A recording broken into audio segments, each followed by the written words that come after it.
तुमचे सर्वांचे माझ्या या यूट्यूब चॅनलमध्ये मनापासून स्वागत आहे. बाहेरून कुरकुरीत आणि आतून चविष्ट असा हा पदार्थ सगळ्यांच्याच आवडीचा असतो. पिठाच्या आवरणात मसालेदार बटाट्याची भरवण भरून तळलेला समोसा चहासोबत खाण्यास अतिशय रुचकर लागतो. विशेषतः पावसाळ्यात किंवा पाहुण्यांच्या स्वागतासाठी समोसा उत्तम पर्याय आहे. आज आपण घरीच सोप्या पद्धतीने आणि हॉटेलसारख्या चविष्ट समोसा कसा बनवायचा तो पाहणार आहोत. चला तर मग आपण रेसिपीला सुरुवात करूया. त्याच्यासाठी इथे आता आपण समोसाचे वरचे आवरण तयार करायचे आहे.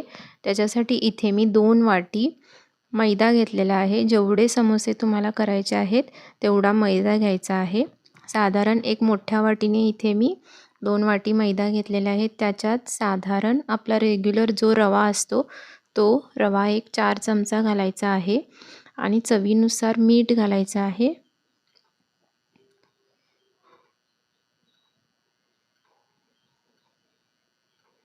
आता त्याच्यामध्ये ओवा घालायचा आहे. साधारण 1 चमचा ओवा घालायचा आहे आणि 4 ते 5 चमचे तूप घालायचं आहे. साजूक तूप घालायचं आहे. तूप घातल्याने समोसाचे वरचे आवरण जे असतं ते अगदी खुसखुशीत आणि कुरकुरीत होतं. त्याच्यामुळे तेलाच्या ऐवजी तूप घातला तर समोसा आपले अगदी खुसखुशीत होतील. आता हे सर्व आपल्याला एकत्रित चांगलं अशा पद्धतीने तूप घातल्यामुळे मिक्स करायचं आहे. व्यवस्थित मिक्स करून घ्यायचं आहे.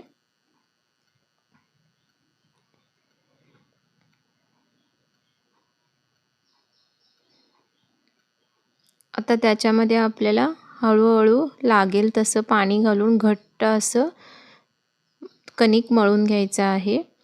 कणिक आपल्याला घट्टच असं मळून घ्यायचं आहे, कारण लाटताना आपण तेलाचा किंवा पिठाचा वापर करणार नाही. त्याच्यामुळे घट्ट असं कणिक आपल्याला मळून घ्यायचं आहे. जसं पाणी लागेल तसं तसं तुम्ही हळूहळू त्याच्यामध्ये पाणी घालून घट्ट असं कणिक मळून घ्यायचं आहे.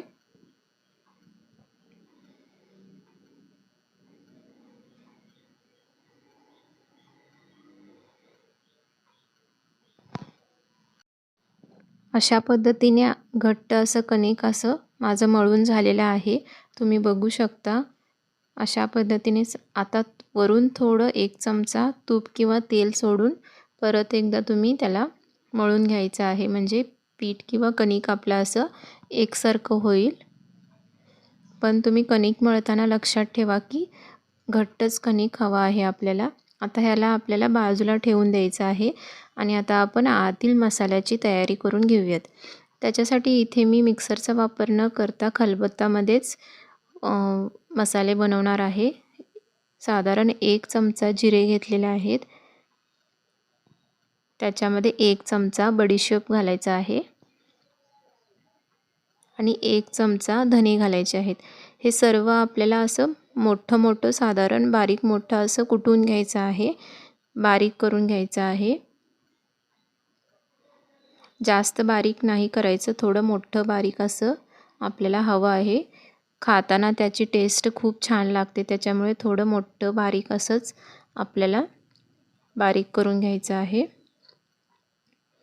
आता आपला मसालासुद्धा तयार झालेला आहे. तुम्ही बघू शकता थोडं बारीकसुद्धा आहे आणि मोठंसुद्धा त्याच्यामध्ये दाणे आहेत. आता एका कढईमध्ये 2 ते 3 चमचे तेल घालायचं आहे. तेल जास्त कडक नाही करायचा, कारण त्याच्यामध्ये आपण हा मसाला भाजणार आहोत. तेल कडक केला तर मसाले करपण्याची शक्यता असते. त्याच्यामुळे थोडंच तेल आपल्याला गरम करायचं आहे. आता मिरची आणि आल्याची पेस्ट मी मिक्सरमधून बारीक केलेली होती ती याच्यामध्ये घालायची आहे. पण आलं तुम्ही आवश्यक वापरा. आल्याची टेस्ट समोसामध्ये खूप छान लागते. आता हे सर्व आपल्याला एकत्रित चांगलं मिक्स करायचं आहे आणि मटार घालायचं आहे. 1 वाटी मटार घालायचं आहे. मटार मी वाफवून न घेता तेलामध्येच चांगल्या पद्धतीने भाजून घेणार आहे. आपल्याला गॅस मिडियमच बारीकच ठेवायचा आहे, नाहीतर मसाले करपण्याची शक्यता असते.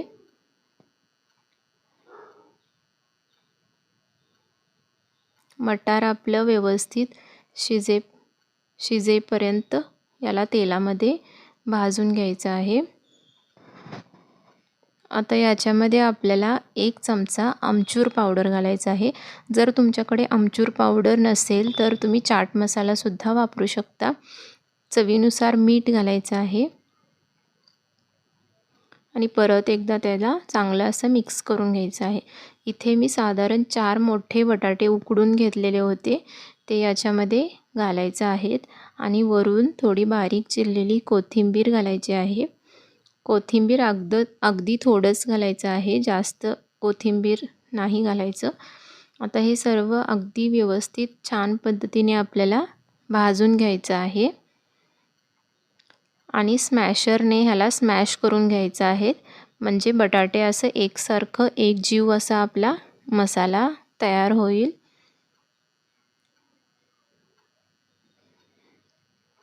अशा पद्धतीने त्याला आपल्याला स्मॅशरने अगदी बारीक असं एकसारखं सारण तयार करून घ्यायचं आहे। आता आपलं सारण चांगल्या पद्धतीने तयार झालेलं आहे। तुम्ही टेस्ट बघून त्याच्यात कमी जास्त मिरची किंवा मिठाचे प्रमाण कमी जास्त प्रमाणात करू शकता। आता ह्याला आपल्याला थंड होण्यासाठी ठेवायचं आहे। ज्यावेळी आपलं सारण थंड होईल त्यावेळीच आपण समोसे बनवणार आहोत। आता आपलं कणिकसुद्धा चांगल्या पद्धतीने भिजलेलं आहे। साधारण 15 ते 20 मिनिटासाठी तरी कणिक भिजत ठेवायचं आहे। आता त्याच्यातील छोटा एक गोळा घ्यायचा आहे आपल्याला आणि लांबट अशा पद्धतीने आपल्याला समोसे बनवण्यासाठी लाटायचा आहे। ह्या एका गोळ्यामध्ये आपण 2 समोसा बनवणार आहोत, त्याच्यामुळे लांब असं ते लाटून घ्यायचं आहे। जास्त पातळही नाही आणि जाडसरही नाही, अशा पद्धतीने आपल्याला लाटून घ्यायचं आहे।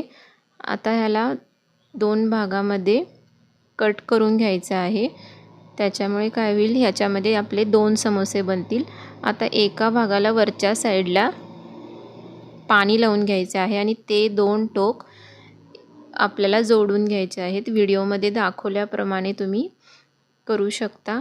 आता हे सर्व व्यवस्थित चिकटवून घ्यायचं आहे। पाणी लावल्यामुळे काय होतं, सहजपणे आपले समोसे चिकटले जातील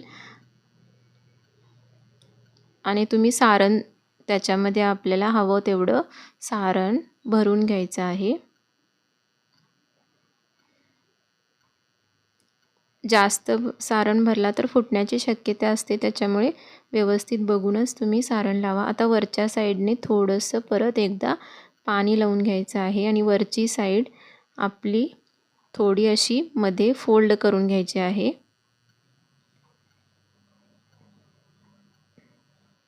अशा पद्धतीने वरची साईड आपल्याला फोल्ड करून घ्यायची आहे आणि ती साईड आणि ही साईड असं अशा पद्धतीने आपल्याला परत एकदा त्याला जोडून घ्यायचं आहे, चिकटवून घ्यायचं आहे, म्हणजे आपला अगदी छान अशा पद्धतीने समोसाचा आकार तयार होईल। तुम्ही बघू शकता किती छान पद्धतीने आपलं समोसाचं आकार झाला आहे।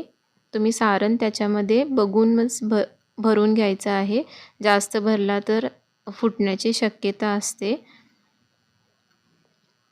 अशाच पद्धतीने मी थोडे समोसे तयार करून घेतलेले आहेत। इथे माझं आता तेलसुद्धा गरम झालेलं आहे। आता तेलामध्ये मी एक एक समोसा तळून घेणार आहे।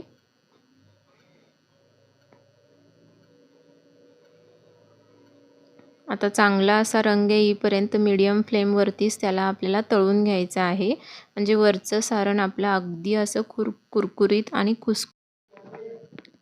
आता सर्व समोसांना आपला चांगला असा रंग येईपर्यंत तळून घ्यायचा आहे। जेवढे समोसे आपण बनवणार आहेत तेवढेच समोसे लाटून भरून लगेच आपल्याला समोसे तळायचे आहेत, तरच आपले समोसे खूप छान होतील। असं उशीरपर्यंत समोसे बनवून भरून ठेवायचे नाहीत, नाहीतर समोसे आपले मऊ पडण्याची शक्यता असते। त्याच्यामुळे पटकन लाटून सारण भरून आपल्याला लगेचच त्याला तळून घ्यायचं आहे। अशा पद्धतीने आपला आपल्या समोसांना चांगला असा रंग आलेला आहे, तुम्ही बघू शकता, आणि खूप क्रिस्पी आणि कुरकुरीतसुद्धा झालेले आहेत.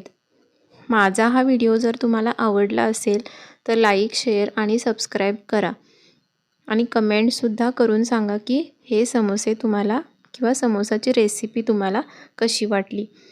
आता ह्या समोसांना आपण मिरची किंवा चिंचेच्या कोळसोबत खाऊ शकतो. अशा पद्धतीने समोसा ही रेसिपी आपली तयार झालेली आहे. त्यातील एक समोसा तुम्हाला दाखवते मी की कशा पद्धतीने आपले समोसा कुरकुरीत आणि खुसखुशीत झालेले आहेत. तुम्ही व्हिडिओमध्ये बघू शकता की किती छान पद्धतीने आपले समोसा खुसखुशीत आणि कुरकुरीत झालेला आहे.